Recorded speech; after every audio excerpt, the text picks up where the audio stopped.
والعاقبة للمتقين والصلاة والسلام على أشرف الأنبياء والمرسلين أما بعد فأعوذ بالله من الشيطان الرجيم بسم الله الرحمن الرحيم اللهم صل على سيدنا ومولانا محمد النبي الأمي وعلى آله وصحبه وبارك وسلم عليه. اللہ رب العالمین سورہ حج آیت نمبر 5 کے اندر ارشاد فرما رہا ہے، یا ایھا الناس ان کنتم فی ریب من البعث فإنا خلقناکم من تراب ثم من نطفة ثم من علقة ثم من مضغة محلقة وغیر محلقة لنبین لکم ونقر في الأرحام ما نشاء إلى أجل مسمى ثم نخرجكم طفلا ثم لتبلغوا أشدكم ومنكم من يتوفى ومنكم من يرد إلى أرذل العمر لكي لا يعلم من بعد علم شيئا وترى الأرض هامدة فإذا أنزلنا عليها الماء اهتزت وربت وأنبتت من كل زوج بهيج. اے لوگو، اگر تمہیں قیامت کے دن اٹھنے کے بارے میں کوئی شک ہو تو اس بات پر غور کر لو کہ ہم نے تمہیں مٹی سے پیدا کیا، پھر پانی کے ایک بوند سے، جمے ہوئے خون سے، پھر گوشت کی بوٹی سے جس کی شکل بن چکی ہوتی ہے اور ادھوری بھی ہوتی ہے، تاکہ ہم تمہارے لیے اپنی قدرت کو ظاہر فرمائیں. اور ہم ماؤں کے پیٹ میں جسے چاہتے ہیں اسے ایک مقرر مدت تک ٹھہرائے رکھتے ہیں، پھر تمہیں بچے کی صورت میں نکالتے ہیں، پھر عمر دیتے ہیں تاکہ تم اپنی جوانی کو پہنچو، اور تم میں کوئی پہلے ہی مر جاتا ہے اور کوئی سب سے نکمی عمر کی طرف لوٹایا جاتا ہے، تاکہ بالآخر جاننے کے بعد کچھ نہ جانے، اور تو زمین کو مرجایا ہوا دیکھتا ہے. پھر جب ہم اس پر پانی اتارتے ہیں تو وہ تر و تازہ ہو کر لہلاتی ہے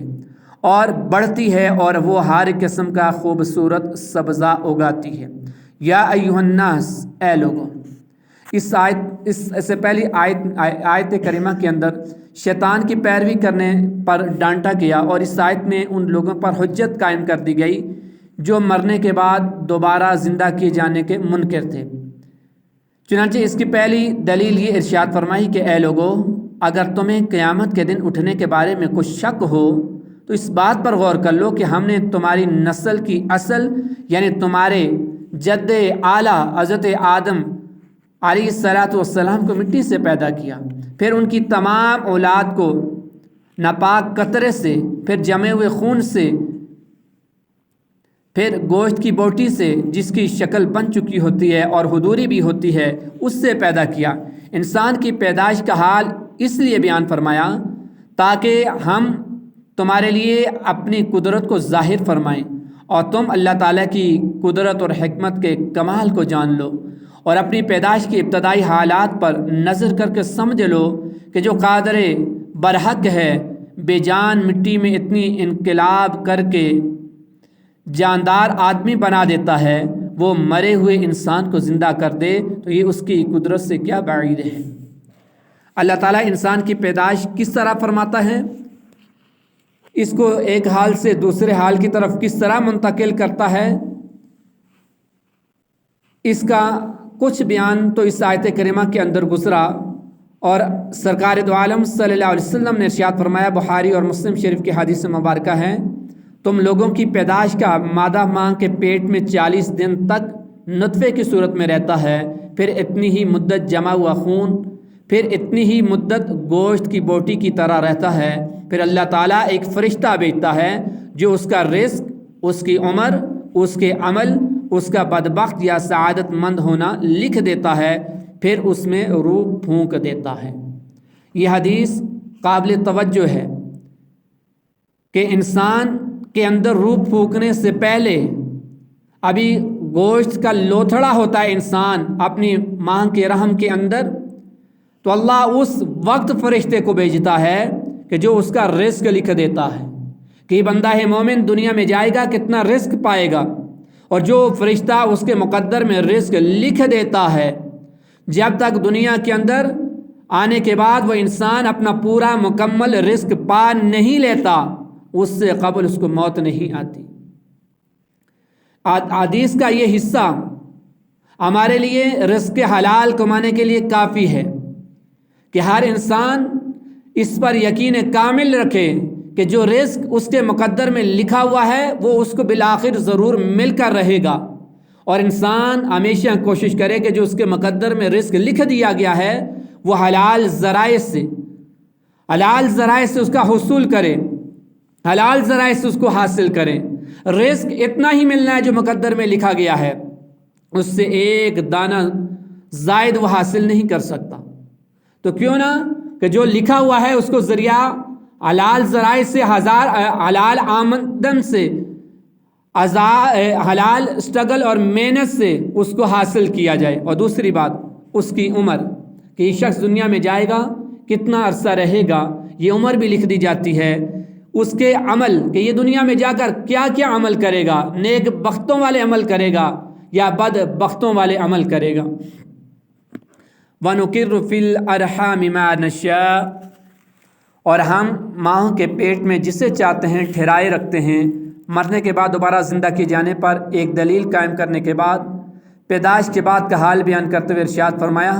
کہ ہم ماں کے پیٹ میں جسے چاہتے ہیں اسے ولادت کی مقررہ مدت تک ٹھہرائے رکھتے ہیں، پھر تمہیں بچے کی صورت میں نکالتے ہیں، پھر تمہیں عمر دیتے ہیں تاکہ تم اپنی جوانی کو پہنچو اور تمہاری عقل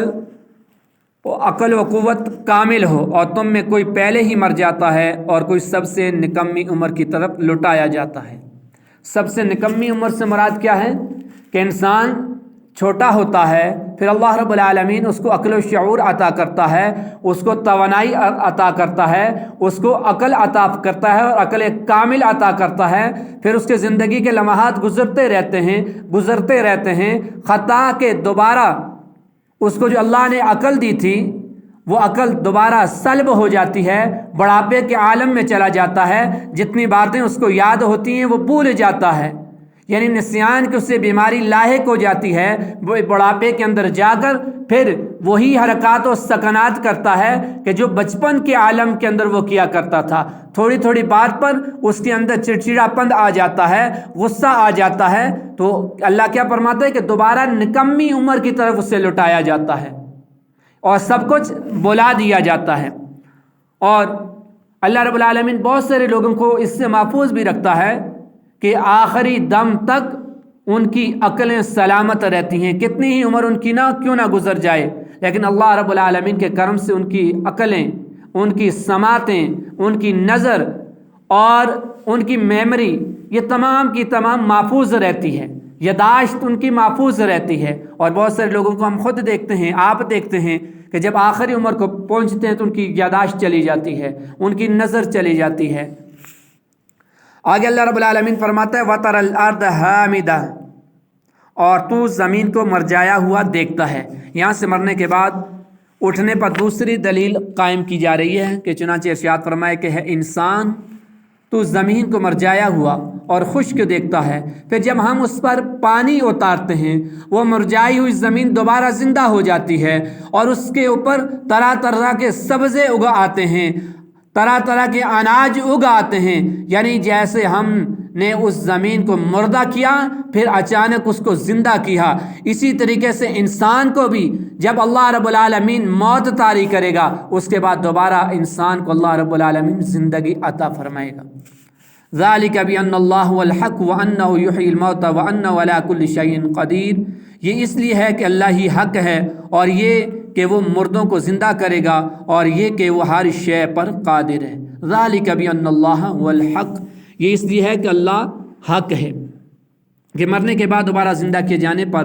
دو دلیلیں بیان کرنے کے بعد اس آیت کریمہ کا نتیجہ، پہلی آیت کا نتیجہ اور خلاصہ اور سمری بیان فرما دی کہ یہ سب اس لیے ہے کہ اللہ حق ہے، اللہ قادر مطلق ہے، جیسا چاہے جس طریقے سے چاہے جس کے ساتھ چاہے اسی طریقے سے کر دے۔ وَأَنَّ السَّاعَةَ آتِيَةٌ لَا رَيْبَ فِيهَا وَأَنَّ اللَّهَ يَبْعَثُ مَن فِي الْقُبُورِ، اور یہ کہ قیامت آنے والی ہے، اس میں کچھ شک نہیں، اور یہ کہ اللہ انہیں اٹھائے گا جو قبروں میں ہیں۔ وَأَنَّ السَّاعَةَ آتِيَةٌ، اور یہ کہ قیامت آنے والی ہے۔ ارشاد فرمایا کہ یہ دلائل اس لیے ذکر کیے گئے ہیں تاکہ تمہیں معلوم ہو جائے کہ قیامت آنے والی ہے اور اس کے آنے میں کچھ شک نہیں، اور یہ بھی معلوم ہو جائے کہ اللہ ان مردوں کو اٹھائے گا جو قبروں میں ہیں، اور مرنے کے بعد اٹھایا جانا حق ہے۔ خیال رہے کہ قبر سے مراد عالم برزخ ہے جو موت اور حشر کے بیچ میں ہے، اس کو عالم برزخ کہتے ہیں، نہ کہ محض وہ غار جو مردوں کا مدفن ہو، کیونکہ اللہ نے یہاں پر کیا فرمایا کہ قیامت آنے والی ہے، اس میں کچھ شک نہیں ہے، اور یہ کہ اللہ انہیں اٹھائے گا جو قبروں میں ہیں۔ قبروں سے مراد عالم برزخ ہے کہ انسان کی روح قبض ہو گئی، اس وقت سے لے کر قیامت تک، حشر تک جو زندگی ہے، حشر تک یہ برزخی زندگی کہلاتی ہے۔ جو لوگ قبروں میں ہیں اللہ انہیں قبروں سے اٹھائے گا، جو کہیں ڈوب کر مر گئے ہیں اللہ انہیں دوبارہ وہاں سے زندہ کرے گا، جو جل کر مر گئے ہیں، راگ ہو گئے، اللہ دوبارہ ان کو وہیں سے زندہ کرے گا، جو کسی پہاڑ سے، کہیں کھائی سے گر کر مر گئے ہیں اور ان کو کسی نے زمین کے اندر دفن نہیں کیا، ان کے جسموں کو درندوں نے، پرندوں نے کھا لیا، اللہ دوبارہ ان کو زندہ فرمائے گا اور دوبارہ جمع کرے گا اور ان سے حساب و کتاب لے گا۔ اللہ رب العالمین نے یہ انسان کے اول سے لے کر آخر تک کی زندگی کا مختصر سا نقشہ کھینچا ہے کہ اللہ انسان کی تخلیق کیسے کرتا ہے، پھر انسان دنیا کے اندر جو اعمال کرتا ہے، بچپن کے اندر، جوانی کے اندر، بڑھاپے کے اندر، ان کو اختصار کے ساتھ بیان فرمایا، پھر اللہ رب العالمین مرنے کے بعد کا منظر بیان فرمایا کہ مرنے کے بعد جب انسان اس دنیا سے چلا جاتا ہے، عالم برزخ میں جاتا ہے، تو اللہ رب العالمین ایک وقت آئے گا کہ ان الساعہ، اللہ رب العالمین قیامت قائم فرمائے گا۔ اس وقت تمام عالم برزخ کے اندر رہنے والے لوگوں کو اللہ رب العالمین دوبارہ زندگیاں عطا فرمائے گا۔ اللہ رب العالمین ہمیں مرنے سے پہلے قبر کی، حشر کی اور محشر کی تیاری کرنے کی توفیق عطا فرمائے۔ وما علیہ الا البلاغ۔